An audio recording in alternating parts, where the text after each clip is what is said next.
Today we read Jeremiah 23 through 25. These parts of the Word of God get me drifting off a little. I don't want to hear about more destruction.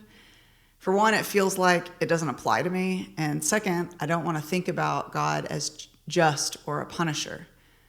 But then he sneaks in things like, God is our righteousness, and my ears perk up. As I thought about the story today, I thought of an example of, what if my kids snuck my phone and decided to play with it and dropped it and shattered it? I'd be so frustrated and angry. And what if I told them to go to their rooms and no screens for the rest of the week and no playing with friends? But then I told them, once you're done with that, I've ordered a new phone and we'll go to that water park you've always wanted to go to. It almost sounds absurd. Like, sure, they got the punishment they deserved, but then I'm going to go and reward them for something afterwards?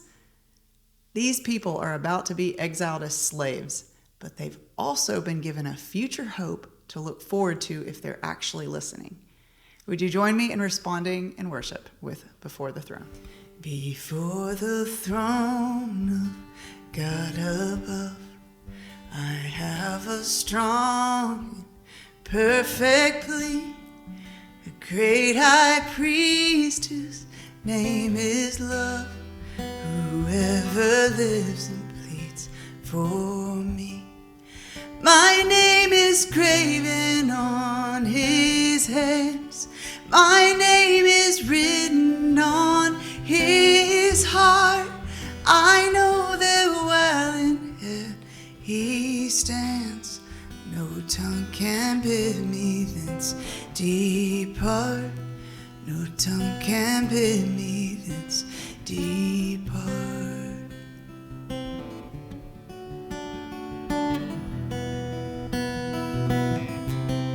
When Satan tempts me to despair and tells me of the guilt within, upward I look and see him there, who made an end to all my sin. Because the sinless Savior died, my sinful soul is counted free. For God the just is satisfied to look on him and pardon me. To look on him and pardon me. Behold him there, the risen Lamb, my perfect, spotless righteousness, the great unchangeable I am, the King of glory and of grace. One with himself I cannot die. My soul is purchased by his blood.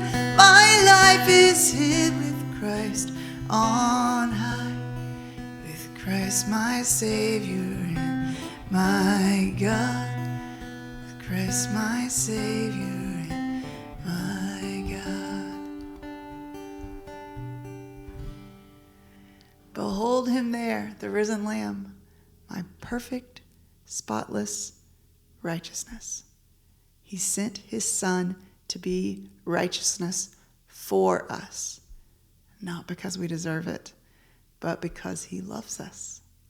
Thanks for worshiping with me today. I'm Debbie Byrd, and I'll see you tomorrow.